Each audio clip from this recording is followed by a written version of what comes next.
योग एक विशुद्ध विज्ञान है। ठीक उसी प्रकार जैसे गणित, भौतिकी और रसायन शास्त्र। भौतिकी के बहुत सारे नियम ईसाइयों के द्वारा खोजा गया। इसका ये मतलब नहीं है कि भौतिकी जो है ईसाई हो जाएगा। ठीक उसी प्रकार योग जो है उसे न हिंदू से मतलब है न मुसलमान से मतलब है। वो किसी संप्रदाय विशेष के द्वारा जरूर वह पैदा किया गया है, लेकिन वह विशुद्ध विज्ञान है। वो विज्ञान है मनुष्य का अल्फा से ओमेगा पॉइंट तक कैसे पहुंचा जा सकता है। वो विज्ञान है मनुष्य जिस अवस्था में रह रहा है, जिस द्वंद्व में, जिस संताप में, जिस पीड़ा में, इसका अतिक्रमण कैसे किया जा सकता है। योग एक विज्ञान है। वह विज्ञान मनुष्य जो ध्रुव है पशुता और दिव्यता के बीच, तो वह अपनी अंतिम शिखर ओमेगा पॉइंट को कैसे उपलब्ध हो, इसका वह पूरा विज्ञान है। तो इसीलिए योग किसी संप्रदाय और धर्म विशेष के दायरे में नहीं है। वह एक विज्ञान है जो मनुष्य के दुखों को, संताप को, पीड़ाओं को अध्ययन करता है और इसके पार कैसे जाया जा सकता है उसके नियम बताता है। नीत्शे ने कहा, मनुष्य जैसा है वह सत्य के साथ नहीं जी सकता है। उसे जीने के लिए कल्पना, आशा और विश्वास चाहिए, चाहे वो झूठी ही क्यों न हो। मनुष्य सत्य के साथ कभी नहीं जी सकता है, जिस प्रकार मनुष्य की मनोदशा है। और सत्य जो है सो वर्तमान के क्षण में है। To be internal now. और मन जो है कभी वर्तमान में ठहरता ही नहीं। मन या अतीतगामी है या भविष्य उन्मुख है। कभी वह अतीत के भाव दशाओं के बीच डोलता है, तो कभी वह भविष्य के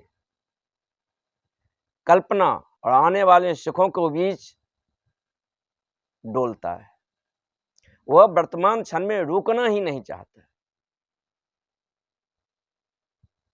योग इसी का पूरा विज्ञान है, कैसे हम उस वर्तमान क्षण को स्वाद ले सके।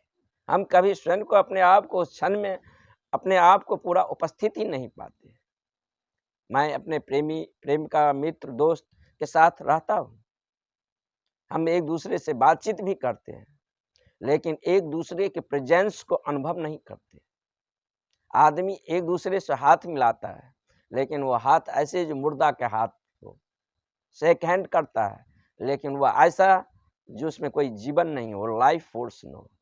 क्योंकि उसको अनुभव करने के लिए, उसके लाइफ फोर्स को फील करने के लिए हमें उस क्षण में मौजूद होना चाहिए। लेकिन मन तो हमेशा गतिमान है, कभी वह वर्तमान के प्लेटफॉर्म पर रुकता ही नहीं है। ठहरना उसका स्वभाव ही नहीं है। या तो अतीत के घटनाओं के प्रति स्मरण से उन तरंगों के बीच डोलने लगता है, या भविष्य के सुखद ख्यालों को याद करके वो आने वाले क्षण को आशाओं के बीच वह जीने लगता है। और जब कल आता है तो कभी कल नहीं आता है, कल आज के ही रूप में आता है। जीवन मुझे आज मिला है, कल नहीं। तो योग विज्ञान है, ये जीवन मिला है, इस जीवन को इस क्षण में कैसे जिया जा सकता है। सत्य के मार्ग पर वह व्यक्ति है जिसने अपने सारे मतों को तिलांजलि दे दिया है, जिसका कोई मत नहीं है। वो छोटे छोटे संप्रदाय के दायरों में नहीं रहता है। न वो ईसाई है, न हिंदू है, न मुसलमान है। ये छोटे छोटे संप्रदाय है, ये धर्म नहीं है। धर्म को इनसे कोई लेना देना नहीं है। हिंदू एक संप्रदाय है, मुसलमान एक संप्रदाय है, ईसाई भी एक संप्रदाय है। हम इन छोटे छोटे कैद खानों में, इन मान्यताओं के बीच हमारा चेतना जो है संकीर्ण हो गया है। जैसे एक आदमी कमरे में हो और बाहर एक विशाल आकाश उसके सामने मौजूद है, लेकिन वो जिद किया है कि मैं अपने कमरे की खिड़की से उसी चौखटे से आकाश को देखूंगा। जब कमरे के चौखटे से उस आकाश को देखता है तो कमरे का चौखटा जो है उसका एक फ्रेम हो जाता है। उस फ्रेम में वो आकाश जो है सीमित हो जाता है। जो आकाश असीम है वह सीमित दायरा में आ जाता है, और उसी चौखटे से जब हम देखते हैं तो आकाश का जो स्वरूप है उसको हम देख नहीं पाते हैं। तो जब हम किसी मजहब, किसी संप्रदाय के घेरे में होकर सत्य को झांकना चाहता है, तो सत्य को हम मूल स्वरूप को नहीं देख सकते हैं। सत्य को मूल स्वरूप का एनकाउंटर तो तभी हो सकता है जब हम अपने मतों को तिलांजल दे दिए। तो मनुष्य छोटे छोटे कैद खाना कहें जो मान्यता हमारे बीच है, कोई आदमी ईसाई है, कोई आदमी मुसलमान है, कोई आदमी सिख है, नहीं, ये संप्रदाय है, ये धर्म नहीं है। धर्म क्या है? धर्म है प्रेम, करुणा, अहिंसा। तो धर्म को किसी संप्रदाय विशेष में कैद नहीं किया जा सकता है। जैसे आकाश को हम कैद नहीं कर सकते हैं। अगर हम आकाश को मुट्ठी में बांधेंगे, मुट्ठी जो रहेगा मात्र बंधा हुआ मुट्ठी ही रहेगा। आकाश को हम बांध नहीं सकते हैं, वैसे सत्य को हम बांध नहीं सकते। तो इन छोटे छोटे संप्रदाय में जब हम बटे हुए रहते हैं, तो ऐसा चित्त जो है सत्य को एनकाउंटर नहीं कर सकता है, देख नहीं सकता है। मनुष्य का जो मन है वो हमेशा स्वप्न में जीता है, वह परजीवी होता है। मनुष्य की चेतना को 3 भागों में योग बांटा है। एक जागृत, दूसरा स्वप्न, तीसरा सुषुप्ति।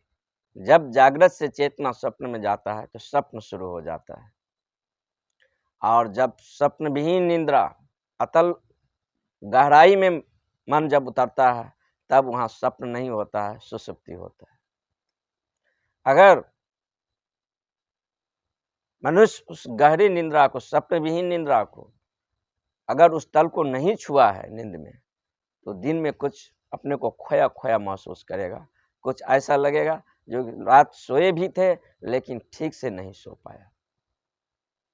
ये स्वप्न जागृत में भी चलता है, स्वप्न में भी चलता है, और गहन सुषुप्ति में ये स्वप्न नहीं चलता। जब हम जागृत में एक दूसरे के साथ कम्युनिकेट करते हैं, बात करते हैं, दैनिक जीवन में अपने ये जीवन यापन करते हैं, तब भी ये स्वप्न चलता है।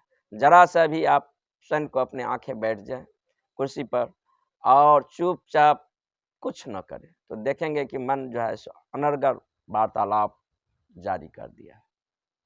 लेकिन हम बाहर दुनिया में अपने आप को व्यस्त रहते हैं, जिसके कारण जो है सो ये मेरे भीतर जो है ये जो स्वप्न चल रहा है, यह स्वप्न जो है सो मुझे महसूस नहीं होता है। जब तक चित्त में ये स्वप्न चल रहा है, ऐसा मन न कुछ समझ सकता है, न जान सकता है, न कुछ कम्युनिकेट कर सकता है। जैसे मैं यहाँ बोल रहा हूँ, लेकिन आपके भीतर वो स्वप्न की दशा अगर लगातार चल रहा है, तो मेरी आवाज़ सुनते हुए आप नहीं सुनेंगे, क्योंकि इसको सुनने के लिए वहाँ ग्राहकता होना चाहिए, वहाँ आपकी प्रेजेंस होना चाहिए, वहाँ आपकी अनुपस्थित होना चाहिए। वहाँ आप जब उपस्थित ही नहीं है, तब ये आवाज़ को नहीं सुन सकते। सुनेगा, कान सुनेगा, लेकिन चेतना उसके पीछे नहीं होगा, और कान के सुनने से कोई ध्वनि नहीं सुना जा सकता है, चेतना भी वहाँ मौजूद होना चाहिए। तो अभी जो हमारा चेतना है कंपायमान है, वह एक बिंदु से दूसरे बिंदु तक लगातार कंपायमान होता चला जाता है। इसका हमने अभ्यास किए हैं, जन्मों जन्मों से इसको गति दिए हैं, और गति के परिणाम स्वरूप जो है सो इसका ये स्वरूप हो गया। ये चेतना जो है, ये ऊर्जा जो है, ये एनर्जी, इसका गति बहिर्मुखी भी हो सकता है, अंतर्मुखी भी हो सकता है। बहिर्मुखी गति से तो हमें इसका अनुभव आ गया है, क्योंकि ये चेतना लगातार जो है एक वस्तु से दूसरे वस्तु की ओर लगातार गतिशील है, जिसे हम ऑब्जेक्टिव कॉन्शसनेस कह सकते हैं। हम कॉन्शस हैं बाहर जगत में, हम घर के प्रति कॉन्शस है, आदमी के प्रति कॉन्शस हैं, धन के प्रति कॉन्शस हैं, ये ऑब्जेक्टिव कॉन्शस है। लेकिन मुझे वहाँ स्वयं का अपना होने का बोध नहीं, मुझे अपने प्रेजेंस का, उपस्थित का बोध नहीं है। योग उसे कहता है आत्मस्मरण। मेरा सेल्फ का होने का विस्मरण हो गया है। जब मैं एक फूल को देखता हूँ तो फूल के प्रति तो कॉन्शियस है, लेकिन स्वयं के प्रति जो है विस्मरण हो गया। जब ये इस एनर्जी के सामने, ये जो हमारा विस्मरण स्वरूप जो जीवन जी रहे हैं, इसके सामने जो रूप आता है उसी के रंग में हम रंग जाते हैं। जब कोई उदासी के विचार आया, मैं उसी के रंग में रंग गया, अपने आप को उदास समझने लगा। या प्रसन्नता का कोई विचार आने लगा, तो मैं अपने आप को प्रसन्नता महसूस करने लगा।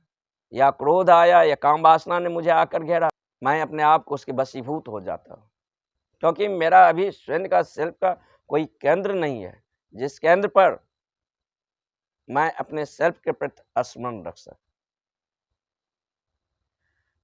योग की पूरी प्रयास यही है कि मनुष्य के भीतर उस केंद्र का निर्माण कैसे हो जाए, उस आत्म स्मरण का, उस सूरत का, उस विवेक का, उस प्रज्ञा का जन्म कैसे हो।